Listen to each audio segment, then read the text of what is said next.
Shavkat Rakhmonov is out.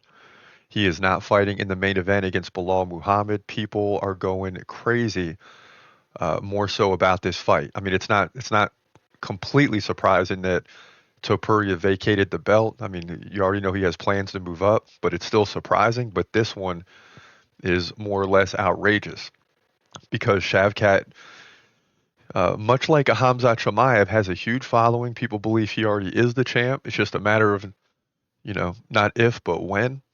And he did what he had to do, fighting Ian Gary on really short notice, beating him in a great fight, proving that that's going to be an epic matchup.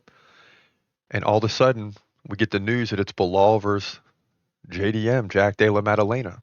And people are like, what happened to Shav? People were going so crazy that Shavkat had to issue a statement, which was probably pushed behind the scenes by the UFC. Of course, this is speculation. But when you read the statement and it says something like, the UFC offered me first, but due to injury, I had to pull out. I mean, that sounds like someone told me I had to write that because the people are going so crazy about this. They're not happy about JDM fighting for the title because everyone believes it's Shavkat's title to lose at this point, and now he's out.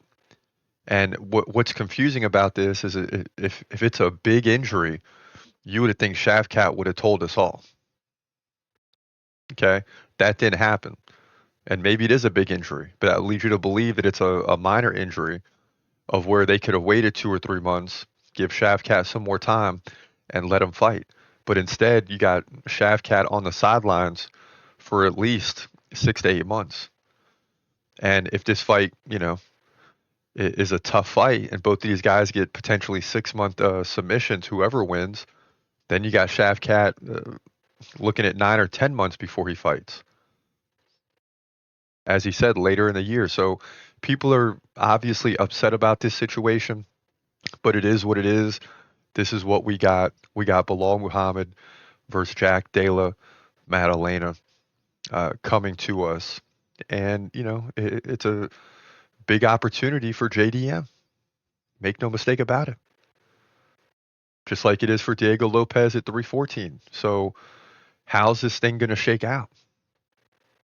I can tell you this, Belal Muhammad has looked much different since training with Team Khabib, but does that mean he can fend off a rising 17-2 Jack Della Maddalena? Well, let's find out.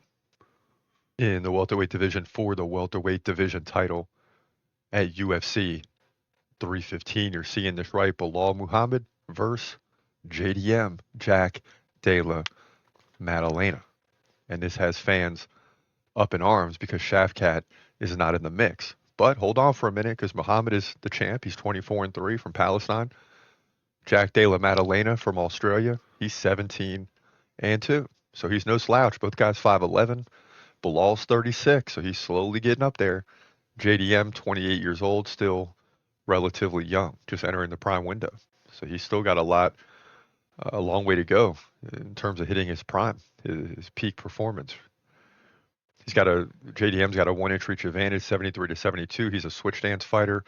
Belal stands right-handed. JDM 6.7 significant strikes per minute to 4.4 for Belal. The takedown game is all Belal Muhammad and looked way better since joining with Team Khabib, right? In terms of training, that takedown game is even more of a problem than it ever has been before. Belal Muhammad, aka remember the name, 89% takedown defense, beat Leon Edwards with those 9 takedowns. I mean, that's crazy to win the belt. 68-47 on the feet, 9 takedowns to 2. He can just take away your strike game if you can't defend the takedowns. He also beat Gilbert Burns. No takedowns either way, 132-81 in significant strikes. But then you see all of a sudden he gets with Team Khabib and he's landed 9 takedowns. He beat Sean Brady, Vicente Luque, Stephen Thompson, Damian Maia. This is a guy, much like Charles Oliveira a few years ago, who hit his stride, right? You may look at the previous record and say, well, he couldn't beat Leon the first time, had the no contest, lost to Jeff Neal, lost to Vicente Luque the first time, lost to Alan Jouban at the very beginning. But then he hit his stride, took the belt, riding a 6-fight win streak. JDM, 70% takedown defense, and boy, he's going to need all of that. KO'd Gilbert Burns in the third round, despite Burns having 7 takedowns. So more on that in a second because that's an important stat. JDM lost to Kevin Holland or beat Kevin Holland by split decision, but trailed by 22 significant strikes in that fight. That's pretty wild. Beat Basil Hafez by split decision. Randy Brown submission. Danny Roberts he KO'd. And this guy hasn't lost in the UFC yet, winning 8 straight. But hold on a minute. JDM's going to be around for a while. And if you're sometimes guys like this capture the title because there's an opening. There's a window here. And you're talking about you got Ian Gary in the mix, Shavkat Rakhmonov. These guys seemingly are going to be the future champs, right? If Shavkat gets the title, maybe JDM never wins it, but now the gates have opened. You get this opportunity on a silver platter. And this is a time when a guy like JDM has got to capture the title, but I don't think it's going to happen. As much as I like Jack Della Maddalena and would like to see him win, Belal Muhammad, since joining Team Khabib, is a whole different person. He's going to take those significant strikes from JDM and just wipe them out with control time and the takedown game. And we've discussed this before. It's much like a football team running out the fourth quarter, just running the ball. You got the lead. We're just going to run the ball, not give it back to you, and chew up this clock. And that's kind of the way Belal Muhammad looks right now.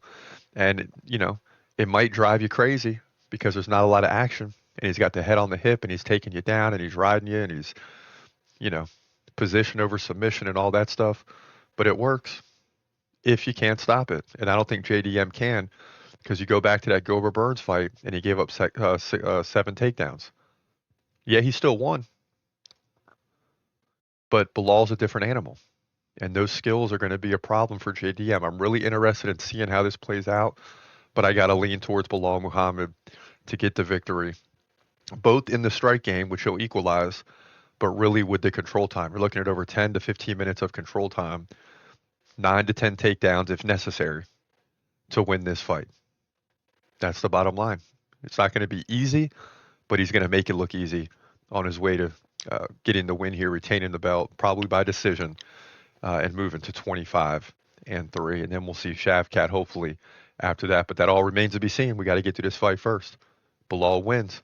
Again, to move to 25-3 here, welterweight division, main event at UFC 315. As good of a striker as Jack Della Maddalena is, and the fact that he's very capable of winning this fight, I think the experience for Belal Muhammad carries him to victory. And I think the fact that he's with Team Khabib and he looks so much better in that title fight against Leon Edwards goes a long way. I mean, JDM is a pure striker. And if strikers can't defend takedowns, which he gave up 7 against Gilbert Burns, this fight is going to be a problem for him. And I think Belal Muhammad skates freely to victory in this one. I mean, it's just that simple.